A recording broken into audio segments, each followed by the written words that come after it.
जन्मदिन पर बचपन से मैं गाकर शुभकामनाएँ देती आई हूँ, 12 भाषाओं में। आज भी मैं उनके लिए यही कहूँगी। मैं उनका एक बंगाली गाना गाकर उन्हें एक शुभकामनाएँ देती हूँ। বলছি তোমার কানে কানে আমার তুমি বলছি আমার গানে গানে আমার তুমি আজকে আমার প্রাণ পেয়েছে অনেক নতুন ভাষা অনেক দিনের স্বপ্ন যে অনেক দিনের আশা বলছি তোমার কানে কানে আমার তুমি। तो आप फर्स्ट टाइम लता जी से मिले तब उस समय आपका कैसा कितने एक्साइटेड थे आप कैसा था उस समय का स्टोरी। मैं बचपन से ही उनसे मिलना चाहती थी, हमेशा उनके लिए 12 भाषाओं में गाती आई हूँ। मेरा सपना था कि मैं उनसे मिलूँ, लेकिन सब लोग मुझे कहा करते थे कि वर्षा तुम जिनकी इतनी बड़ी दीवानी हो, उनका तुमने मंदिर बनाया हुआ है, तुम हमेशा उनकी भगवान के तुल्य पूजा करती हो और उनकी इतनी दीवानगी है, तो क्या उन्हें भी खबर है जिनकी तुम इतनी दीवानगी करके बैठी हो। तो मुझे ऐसा लगता था कि ज़रूरी नहीं कि हम जिनके भक्त हैं भगवान तक हमारी हर खबर पहुँचे, हम उनको बता सकें कि हम आपके कितने बड़े भक्त हैं।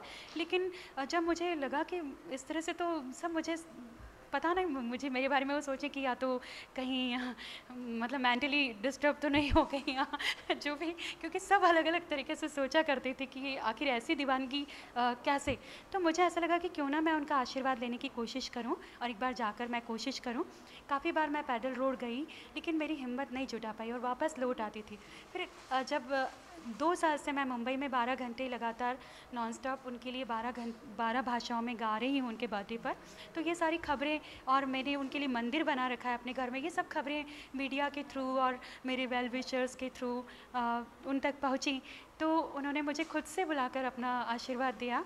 और जब पहली बार मैं जब उनसे मिली तो मैंने उनसे कहा कि आपके संगीत की तो पूरी दुनिया दीवानी है, पर वर्षा आपके दीवानी है।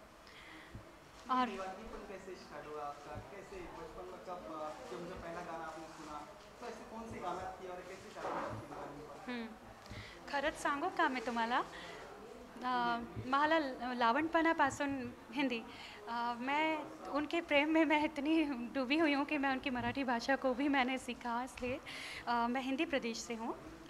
जब मेरा जन्म होने वाला था तो मेरे जन्म के पहले मेरी माँ ने पूरे घर को लता जी के फ़ोटो से सजाया हुआ था, तो मेरे जन्म से पहले ही मेरा घर लतामय है। जब मैं पालने में थी तो मेरी माँ ने लता जी की कैसेट सुना सुना के मुझे बड़ा किया। मेरी माँ भगवान से हमेशा ही प्रार्थना करती थी कि मुझे एक बेटी का जन्म हो जो लता जी के पद चिन्हों पर चले और उनकी तरह गाना गाए। तो मेरा संगीत का सफ़र पालने से शुरू हुआ, उनके गानों को सुन सुनकर मैं बड़ी हुई हूँ। और कब उनके गानों को और कब उनकी इतनी भाषाओं के गानों को सुन सुनकर मैं गाने लगी, मुझे खुद नहीं पता। फिर मेरे घर में छोटा सा मंदिर तो बचपन से ही था। फिर जब मैं बड़ी हुई तो अपनी पॉकेट मनी से पैसे इकट्ठे कर करके और हर बर्थडे पर मेरे जो गिफ्ट होते थे, जो मुझे मेरी जो भी पॉकेट मनी मुझे मिलता था उसको इकट्ठा कर करके मैं उनकी फ़ोटो लेकर आती थी, उनकी ऑडियोस कैसेट्स लेकर आती थी। फिर सीडीज़ आने लगी, मैं उनके सीडीज़ कलेक्शन करने लगी।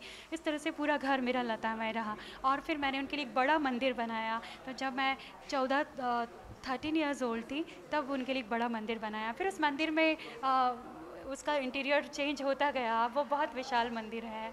इस तरह से मेरी पूरी ज़िंदगी की पहली सांस लता जी के नाम से ही शुरू होती है और आखिरी सांस तक मैं उनके लिए ही गाना चाहूँगी।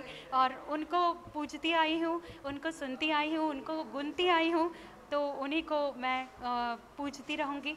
बस वर्षा का यही सपना है।